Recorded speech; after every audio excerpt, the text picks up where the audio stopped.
Alright guys, welcome back to another arsenic video, and today's topic of discussion is the properties of solids. So we're going to go over 4 different types of solids, and we're also going to discuss their properties. So yeah, thanks for your time and let's get right into it.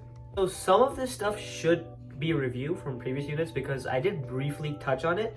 However, I don't expect you guys to know all of it, so that's why this video is being made. So firstly, I wanted to distinguish between amorphous solids and crystalline solids. So crystalline solids is the main premise of what we look at in AP chemistry. It's kind of like these solids that have a structure assigned to them and are arranged in an orderly fashion. Whereas amorphous solids like rubber and stuff, it's like, if you look at it under a microscope, it's just messed up, bro. It's like there's stuff, carbons here and stuff there. It has no order to it whatsoever, so therefore it's too complicated for AP Chem, it's trash, and we don't care about them. So we're looking at crystalline solids. First up, we have ionic solids. Now, ionic solids form between metals and nonmetals, as we know from previously, and they also display strong electrostatic forces of attraction, because the difference in charges causes for them to attract, right? Because opposite charges attract. And also, another thing to note is that the strength of these ionic solids increase as the difference in charge of the ions increase. So if one gets more and more negative and then the other one gets more and more positive, or the atomic radii of the atoms decrease, because that'll cause for the internuclear attraction to be greater, right? Because small atomic radii, their nuclei are closer, so again, stronger attraction. Now, the physical properties of ionic solids are that they have relatively high melting and boiling points, they're brittle, and they're good conductors of electricity. However, the main caveat here is that they only do this when they're put into a polar solvent. In AP Chem, as far as I saw on the AP tests and stuff, that polar solvent is 9 out of 10 times it's water. So just know if you put an ionic solid into water, it's going to conduct electricity. And finally, they're made from individual formula units and form a lattice-like structure.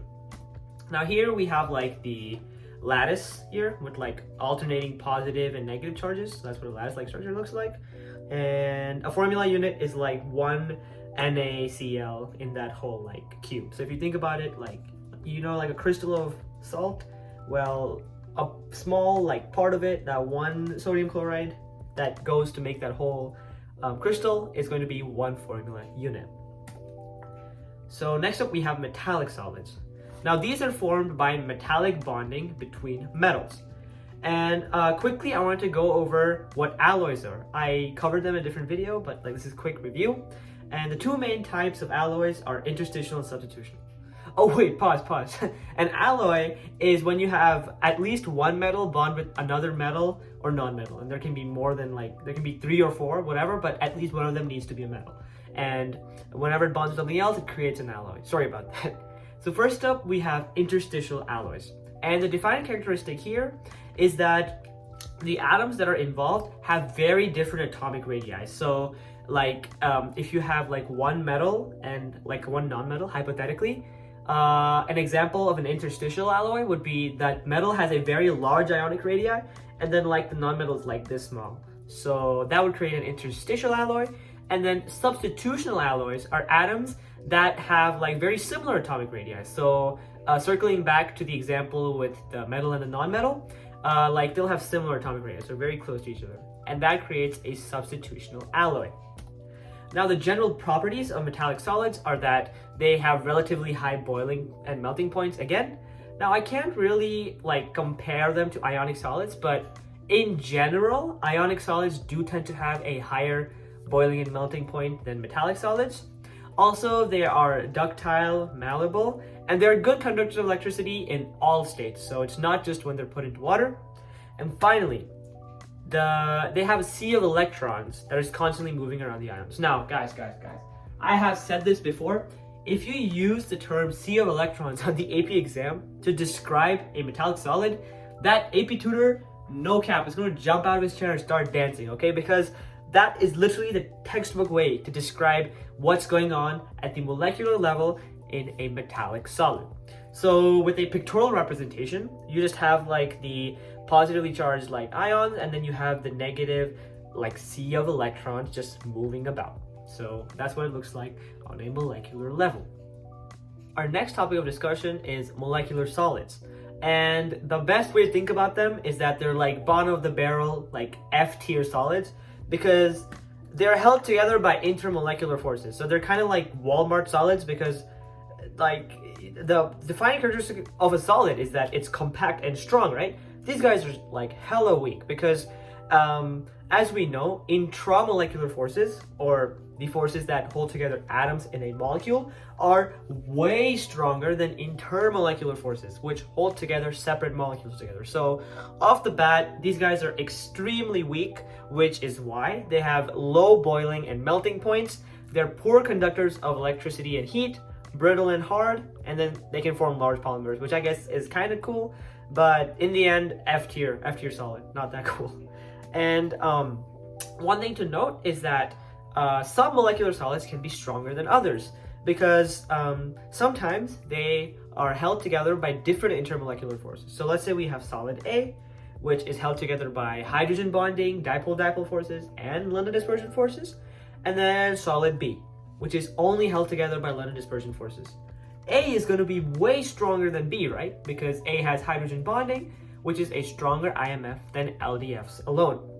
An example is sugar. Sugar is pretty good though, so I guess not all of them are F tier because I love sugar.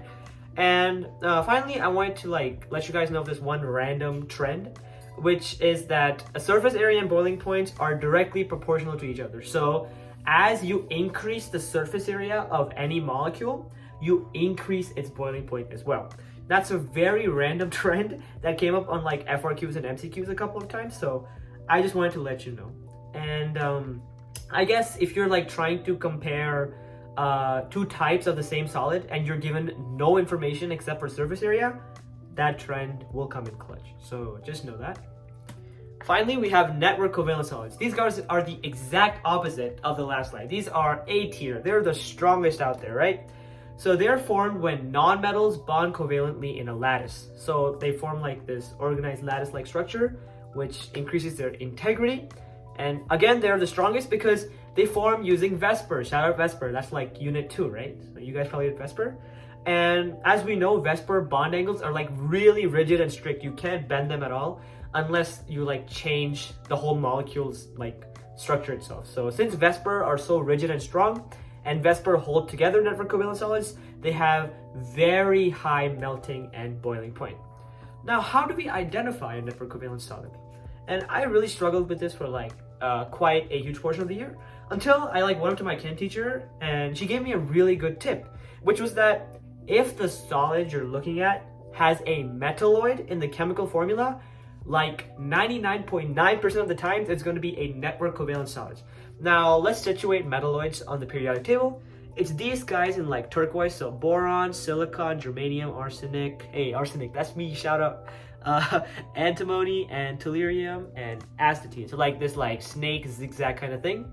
These are all metalloids. And if you see them in the molecule's formula, it's most likely network covalent. Now, as I said, they have ridiculously high melting and boiling points, like it's crazy, higher than ionic solids even, which are supposed to be pretty high. It's very common for there to be metalloid, which I already covered, and they don't conduct electricity. That's like a small L, but still, they're pretty cool solids because they're so strong, right? An example is diamond. Like, diamond is just a bunch of carbons, just like arranged, like next to each other, like forming like circles.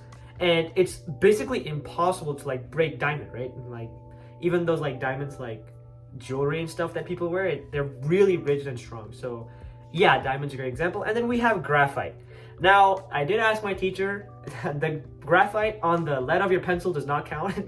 That's not pure graphite, but actual pure graphite is really, really strong. Now, let's do some recap with some example questions. First up, using the description of the solid, I want you guys to identify what category of crystalline solids it falls under. So this mystery solid has high boiling points of 1,465 degrees. It is a great conductor of electricity in water, and it's physically very brittle. So I'll give you a second to come up with your answer.